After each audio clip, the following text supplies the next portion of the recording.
Hey everybody, my name is Stolis Hadjicharalambous. I'm a videographer based in New York, one-man band corporate film production company. So I just took a quick trip over to location for tomorrow. Basically, I wanted to know, because we're filming in a pool, so I wanted to be sure that there was outlets, because, you know, it's a pool area. I don't think they want splashing water near electrical things, so I really wanted to make sure I could at least plug in my light. And I also need to know, most importantly, about audio. It's going to be tricky with audio.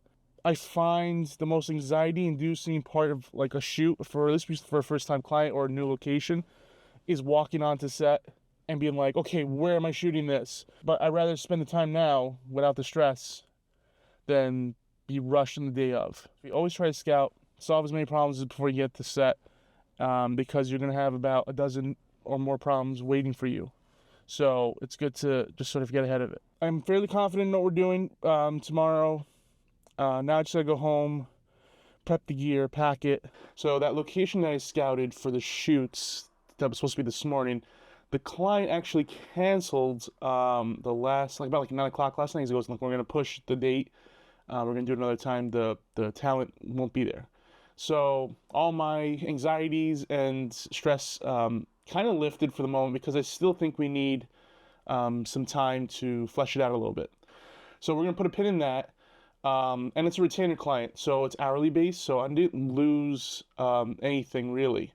So that's the benefit of having a retainer client, is like if those jobs fall through, you can just make it up on the back end, or you can do some editing. You don't lose the immediate job. So the good thing is the second shoot of the day is very different than the first one, so I don't have to bring as much gear. It's going to be a locked off shot with the FS7 as like a wide master. I have A7 IV. I'll probably hand hold it, or I'll put it on the gimbal. Haven't decided yet.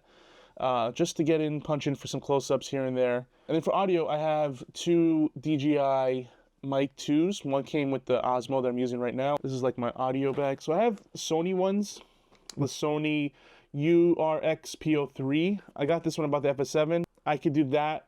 I could put one of these guys on the host and put the receiver to the zoom, to the Tascam. That might be good. I got two of these, the Zoom F2, the Bluetooth version. So I got two of these guys. Again, 32-bit float, records everything inside. I got these for weddings and like for quick events or for like social media stuff. Eventually I did get the DJI one, and they're both good. They just serve different purposes. I don't love that you could see the microphone. So I wouldn't use this for like corporate shoots.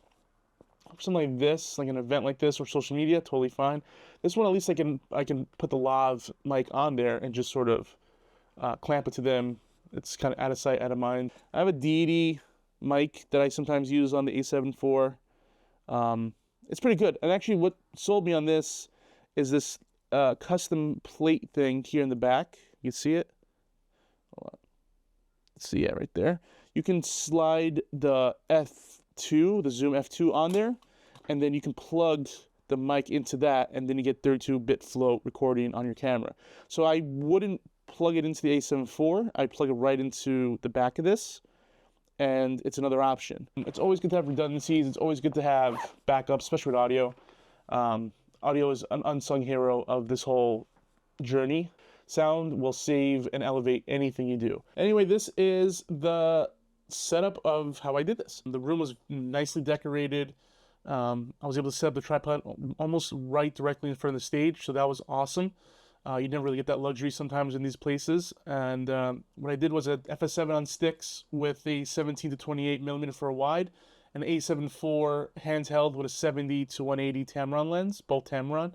That way I was able to punch in and get close-ups of video and any little moments.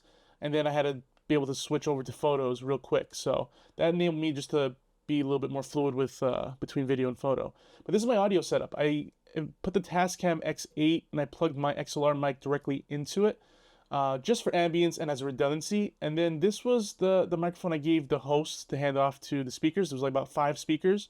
This is the Movo hands grip, and I attached it to the DJI Mic 2.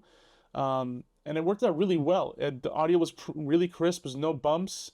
And because it's 32 float, I was able to manage the levels. So if any of you is looking for a quick run and gun audio situation like this is a good solution. Overall, a great shoot. Everything went well, and I got to eat, which is always a plus. So thank you guys for watching. Leave a comment below. Share some of your ideas and tricks and tips. I love learning from the community. And I'll see you guys in the next one.